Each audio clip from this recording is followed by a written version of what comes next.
একটা কমন সমস্যা হচ্ছে তোমরা আয়কর জিনিসটা বুঝো না, এই সম্পৃক্ত জাবেদাগুলো তুমি বুঝো না।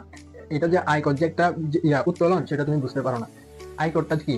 দেখো, তুমি যে বাসায় থাকো কিংবা যে জায়গাটায় থাকো, পৌরসভা বা যে কোনো জায়গায় যদি নিজস্ব বাসায় থেকে থাকো, অবশ্যই সরকারকে একটা কর দেওয়া লাগে না?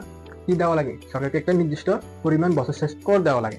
তেমনি মালিক তার ব্যক্তিগত আয় থেকে তার ব্যবসাটা যে পরিচালনা করতেছে, এটা তার সরকারের কি মানে তোমার একটা দেশের ভূমিকা কি রাখবে? শেষ তোমার তার ব্যবসা প্রতিষ্ঠানের আয় থেকে মালিক কি দেওয়া লাগে? আয়কর দেওয়া লাগে। বুঝতে পারছো ভাইয়া? মানে তার আয়টা হচ্ছে তার নিজস্ব।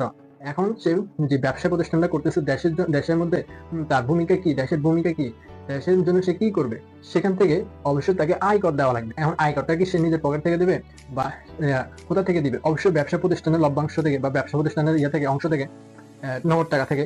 এই তখন সেটা কি হয়ে যায়? উত্তোলন হয়ে যায়। তোমাকে প্রশ্ন যখন বলবে আয় কর প্রদান, তুমি তখনই বুঝে নিতে হবে তোমাকে নগদ উত্তোলনের কথা বলছে। চাবাদা কি হবে? উত্তোলন হিসাব দেবে, নগদ হিসাব ক্রেডিট।